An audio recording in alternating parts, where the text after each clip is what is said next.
tervist, olen Priit ja mul on sulle midagi ütlemist. On olemas Jumal, kes on hea ja armastab inimesi, kes on teinud taeva ja maa ja kes teab igaühest inimesest, kes on oma laste jooksekarvad ära nummerdanud. Ja Jumal, temal on eluaegsed plaanid. Ja ta kutsub inimesi, kutsub kogudusse, kutsub järgima Jeesust Kristust, tema õpetust ja eeskuju. Ja selleks aitab meile kaasa piibel ja kogudus aitab piiblist aru saada. Et on hea käia koguduses ja lugeda piiblit. Ja vaata, kui sa käid koolis, sa käid ainult 1 tunni koolis, sa ei jõua eriti kaugele, sinust ei saa intelligentset inimest. Kui sa käid kõik õppeaastad igas tunnis, sul on lootust. Samuti on kogudusega, et me peaksime seal ikka ilmuma sinna ja võtma osa ja kuulamas käima. Ja Jumal tahab, et me maksaksime 10. Et see ei ole üldse patt maksta 10. Jumal tõotab, seal on käsuses, on üks käsusõnasid, millel on tõotus. Ja see on Malakia kirjas, siin on piibel, vaata, mul on siin piibel. Malakia ütleb, et tooge kogu 10. vara aita, et mu kojas oleks toidust. Tähendab, Jumala tahtmine on, et koguduse need, kes seal siis töötavad, et nendel oleks toidust. Et siis sina annad sinna raha ja sa käid kuulamas. Ja see võiks olla 1/10 sinu sissetulekust. Ja siin on sellised lubadused, on lubatud, et ta sõitleb sinu pärast röövikuid. Vaata, igasugused kaubaketid tahavad sind röövida, tahavad su raha endale saada. Ja tema sõitleb. Ja siis sa saad jätta raha millekski paremaks, saad midagi head teha või kedagi aidata. Ja ise süüa ära, eks ole. Osta midagi ja süüa ära. Ja pärast jääb veel järgi. See on eriline õnnistus, kui sul pärast raha järgi jääb. Et sul enne palgapäeva puudus kätte ei tule. Ja siis tahan sulle ütelda, on olemas igavene õndsus. Igavene hukatus on olemas ka ja igavene õndsus. Ja siis, kuidas see käib, see igavene õndsus? Ega mina pole veel nagu teise ilma saanud, aga mul on see lootus, et mul on igavese õndsuse lootus. Ja Paulus ütleb, et tema hoiab oma, piiblis on üks Paulus. Ja see on Uues Testamendis see Paulus. Ja ta sealt nagu õpetab inimesi. Ja seal Paulus ütleb, et tema püüab hoida puhas südametunnistust Jumala ja inimeste ees. Et siis kogu aeg hoida puhas südametunnistust. Ja et ta siis see nagu aitab teda igavese õndsuse poole. Sest meie ei tea, millal meie hetk on käes, millal me saame teise ilma. Ja kas meid võetakse vastu, see on muidugi piiblis on teatud spetsifikatsioon ja selline kirjeldus täitsa olemas. Piiblis on need õpetussõnad on siin,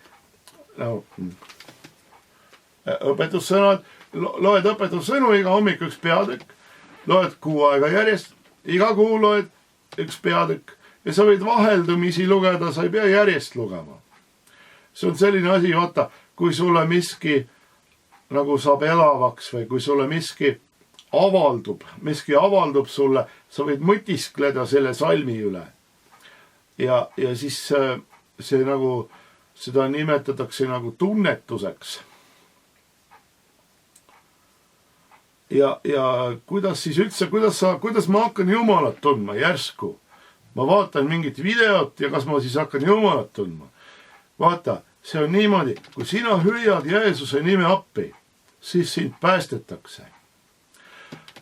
Ja üks suur pääsemine on see, kui sa taeva teele hakkad käima, kui sa jätad põrgutee maha, kui sa patuse elu maha jätad. Jumal tahab, et me hülgaksime patuse elu ja hakkaksime järgima Jeesust, tema õpetust ja eeskuju.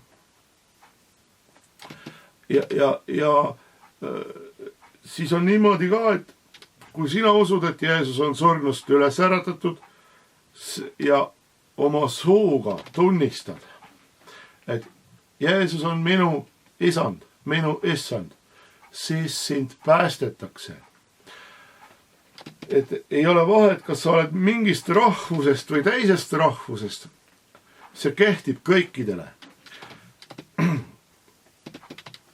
Ja siis on palvetamine on selline asi, et kui sina Jeesuse nimel palud Jumalat kui taevast isa, kui oma taevast isa, ta võtab sind kuulda. Ja suur võimalus on, et sa saad, mis sa palud. Ja siis sa võid paluda, et Jumal aitaks sul piiblit lugeda.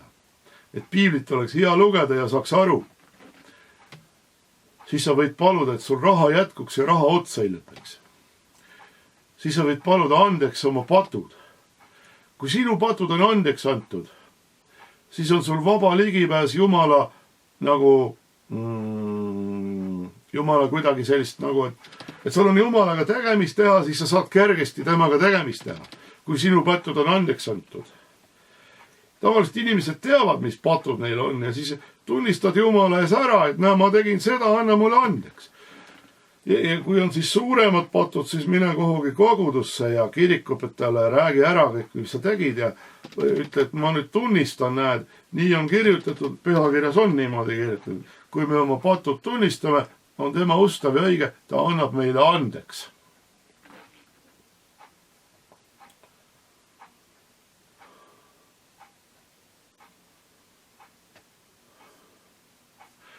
Ja siis on selline asi nagu sakrament.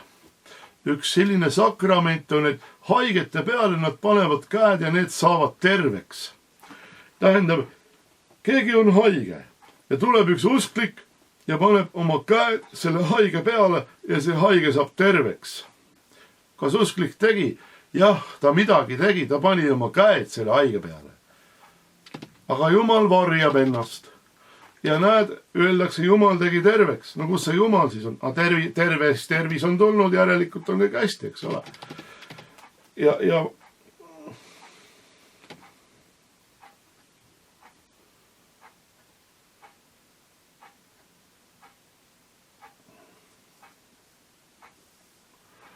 Ja siis on see asi, et kui nüüd keegi inimene vaatab, et piiblit on hea lugeda, ma loen iga päev piiblit ainult ja ma tööl ei käi. Et siis vaatame, kuidas ma hakkama saan. See ei ole õige. Piibel käsib näiteks tööl käia. Piibel käsib hakata tööl käima ja teenida ise oma kätega elatist. Tähendab, mingi osa ajast tuleb käia tööl ja teenida elatist. Ja see maksab sulle nii, et sa saad hakkama.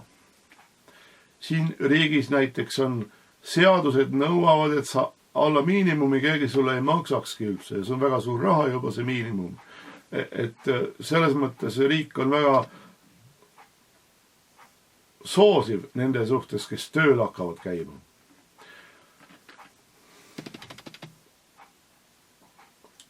Ja siis on üks asi veel, et viletsus, suur viletsus.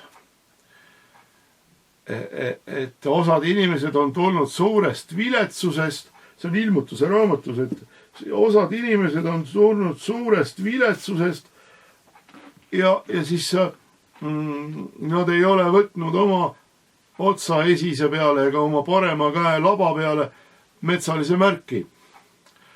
Ja siis nad saavad kergesti Jumala juurde ja neil on seal tõesti hea ja Jumal lohutab neid aga siin nagu suur viletsus. Et üks paha tegelane, kes alguses teeb hästi palju head ja ülivõimas maailma valitseja, siis ta teeb lepingu iga inimesega, inimene annab ennast temale üle ja talle pannakse punktikene, pannakse otsaesise või sellise käelaba peale. See on selline soe koht, kus siis metall saab reageerida, mingi metall reageerib ja siis hakkab kiirgama. Ja siis, kui sa lähed kauplusse, paned selle punktikese vastu mingit kaupluse aparaati, siis kasa teeb piiksu ära, saad oma asjad kätte. Aga see on keelatud asi. Jumala silmis on see keelatud. Sa ei tohi teha seda, sa ei tohi võtta metsalise märki. Kui sa võtad, sa jääd Jumala elust ilma ja sinuga on aidaa, sa oled prügikastis. Sa ise astusid prügikasti, sa ei saa sealt enam välja. Sa oled hukas. Ja paar aastat siis elad siin maa peal ja siis metsaline grillib su ära. Ta paneb ahju, ta paneb rahvad ahju, ta paneb hästi palju rahvaid ahju. See on selline ebameeldiv natukene, aga sellega peab arvestama, et üks paha tegelane nimega metsaline.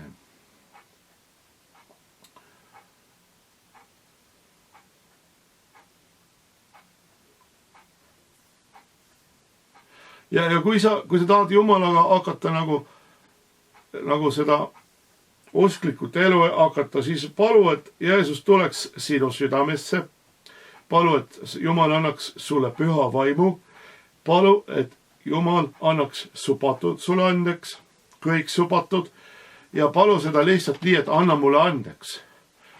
Ma tahan sinu lapseks saada. Jumal, võta mind vastu, palun.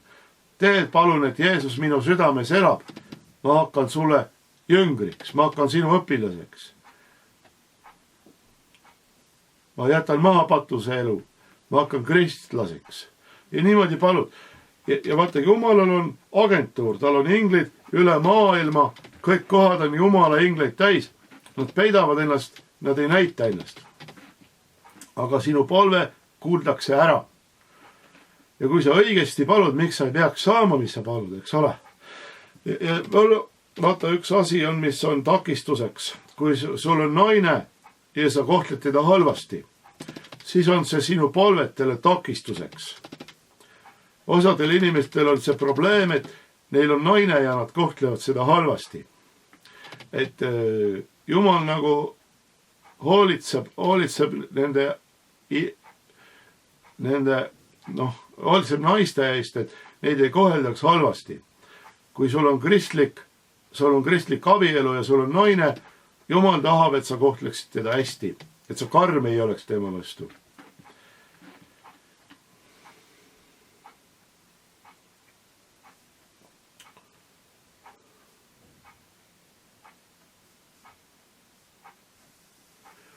Ja siis on olemas, nagu Rooma kirjas ütleb, et on meele uuendamine.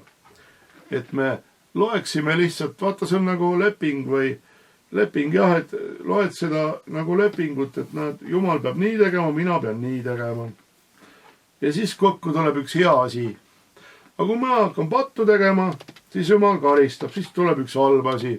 Ja loed ära, vaatad, siin igasugused asjad on siin, et mida nagu Jumal vihkab, mõned asjad Jumal vihkab.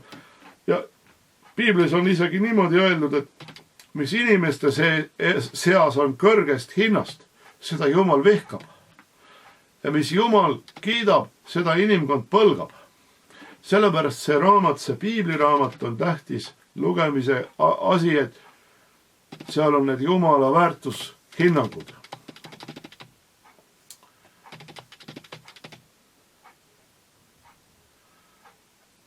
Ja siis on igasugused pühad ja jõulud ja mina ei tea, kas see on kohustuslik nüüd jõulusi pidada.